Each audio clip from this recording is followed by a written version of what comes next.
Isang magandang umaga po sa ating lahat. Narito na po ang weather update ngayong araw ng Tuesday.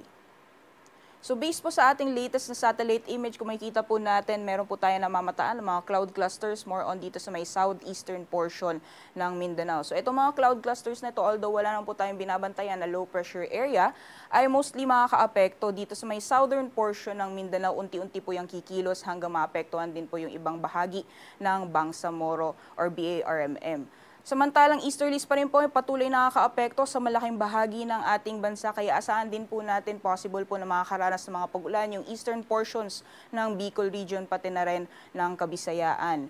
Meanwhile, sa nalalawing bahagi naman po ng ating bansa, magpapatuloy pa rin yung mainit na panahon, lalong-lalo na dito sa Luzon. Wala po tayong namamataan ng mga kaulapan na posibleng magdala ng maghapon ng mga pag-ulan. Meanwhile, for Mindanao area, although may mga kaulapan din po tayo namamataan, mabilis naman po siyang mawawala. So magpapatuloy pa rin or posible pa rin mararanasan yung mga isolated rain showers or thunderstorms, lalong-lalo na sa hapon o sa gabi.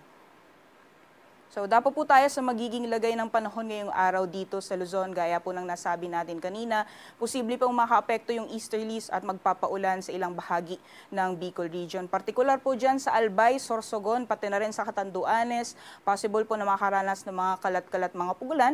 Meanwhile, magpapatuloy pa rin po yung mainit at malinsamang panahon sa nalalabing bahagi ng Luzon area. Although may mga tsansa pa rin po na mga isolated thunderstorms or rain showers. Usually po sa hapon po yan o sa gabi. Samantalang sa agwat naman po ng temperatura, patuloy pa rin mararanasan yung matataas ng mga maximum temperatures, lalong-lalo na pagdating ng tanghali hanggang sa hapon. Posible pong umabot ng 38 degrees Celsius maximum temperatures para sa Tuguegarao, 33 degrees maximum temperatures naman para sa Lawag, at aabot naman po ng 36 degrees Celsius para sa Metro Manila ngayong araw. Agwat naman ng temperatura para sa Baguio, maglalaro mula 18 to 27 degrees Celsius, samantalang maximum temperatures naman para sa Tagaytay at Legazpi ay maglalaro mula 31 to 32 degrees Celsius.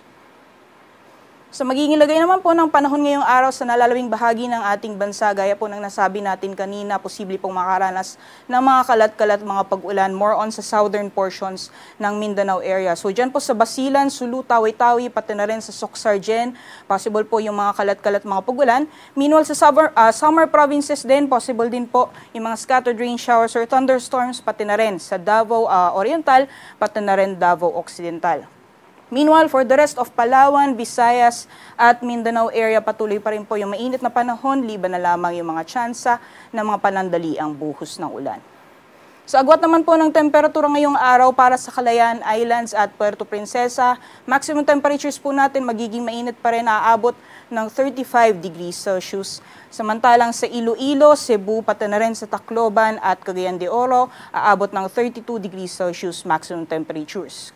Agwat po ng temperatura para sa Davao ngayong araw, maglalaro mula 26 to 33 at sa Zamboanga naman ay maglalaro mula 26 to 34 degrees Celsius.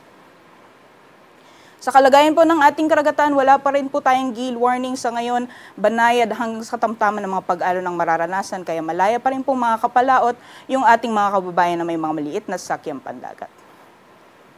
At hanggang sa mga susunod na araw, patuloy pa rin pong mararanasan yung mainit na panahon, lalong-lalo na dito sa Luzon area. So hanggang Biyernes po yan, patuloy pa rin po yung mainit na panahon, may mga tsansa din ng mga isolated mga pag-ulan. Sa agwat po ng temperatura for Metro Manila hanggang sa darating na Biyernes, maglalaro mula 25 to 36 degrees Celsius. Sa Baguio City naman nasa 17 to 27 at sa Legazpi ay maglalaro mula 26 to 33 degrees Celsius.